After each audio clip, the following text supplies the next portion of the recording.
In this video, I'm going to be breaking down this $1,500 trade that we won last week, guys. I don't even want to waste any time. Let's get right into it.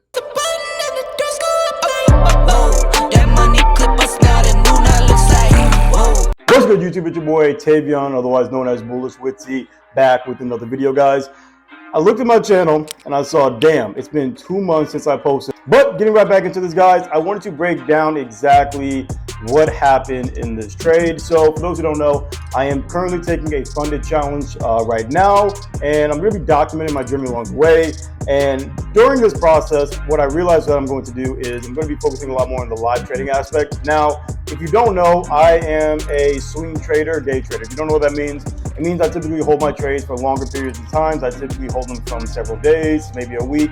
It simply just depends. However, I have thought of some creative ways I can create live breakdown trades that I'm doing for you guys, so you guys can be along with that journey. But with that being said, let's get right into these breakdowns. For those who don't know, I trade supply and demand. I typically trade on the 1 hour, 4 hour, and daily. So the daily is more so to understand trend direction. The 4 hour is to get an idea of volatility and momentum, and the 1 hour is typically for my entry points, but I am narrowing that down to about the 15-minute as well. But looking at this, we're going to talk about entry number one. So entry number one was honestly just a clear-cut supply and demand setup here. So if you don't know, marking my supply and demand, we go from here to here, and we see that we have a break and retest on the outside. So when it comes down to supply and demand, we see that being that this is our demand zone, price broke out here, retested on the outside of our zone. This is how I knew to get in. But the second confirmation within this was also this break of structure above the previous candle. Anytime, and know this as well, if you're in a scenario like this here and the next candle breaks above the previous candle, that can give you an idea of momentum. Now, be cautious though, because it definitely depends on the trend, the direction, and what's going on.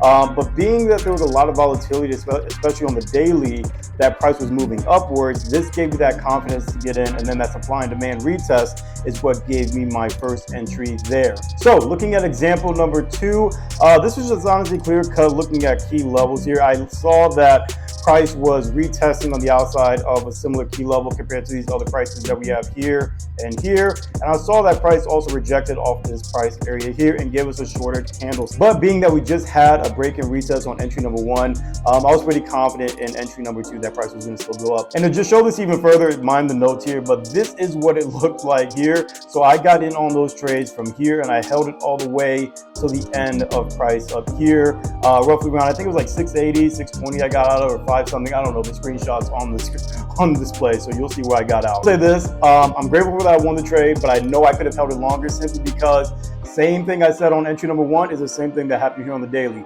This bullish momentum candlestick broke above this candlestick here, and being that we just came off of a shorter candlestick with a huge wick to the bottom, that screams bullish momentum, right? So now I believe this was on Thursday, Friday.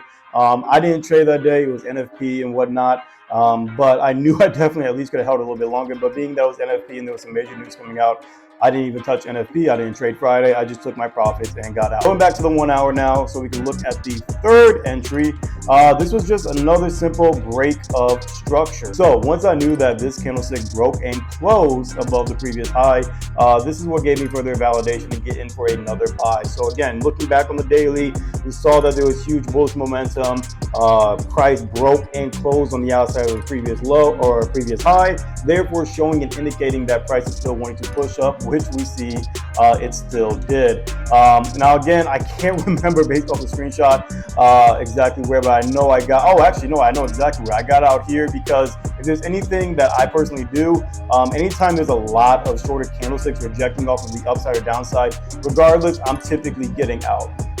And I saw I was in great profit and I figured, hey, I'm just going to take it, and it is what it is. But this was a pretty simple breakdown. I mean, there wasn't necessarily anything too like fancy about this, and it doesn't have to be fancy. The thing about trading is you really do just need to keep it simple. Don't think that you need to know every single indicator and trading tool out there for profitability, because overall, really, this was just a lot of break of structures of how I entered this market, took the profits and the trade. So guys, with that being said, that's all I really have for this video. This wasn't a video to show anything fancy. This wasn't a video to show a whole strategy, but necessarily just showing how simple trading is. And really, a lot of this just came from breakup structures for why I entered. So the first one was the supply and demand, or demand in this case, break and retest. The second one was based off of a key level and short candle. The third one was also based off of a breakup structure from the previous high. So when it comes to trading, guys, just keep it very simple. Don't think you need to overstep it. But guys, if you want to learn more about my strategy, supply and demand, and how simple I even keep that, go check out my other videos as well. I think it's give you a lot of value and whatnot. But until then, guys, I'm going to do my very best to get back on being consistent with content. So much is happening in 2023. So many great things are happening in 2023. But I am going to do my very best to be consistent with the content. So be sure you drop a like, leave a comment, and subscribe. And with that being said, guys, I will see you all in the next video. Take care.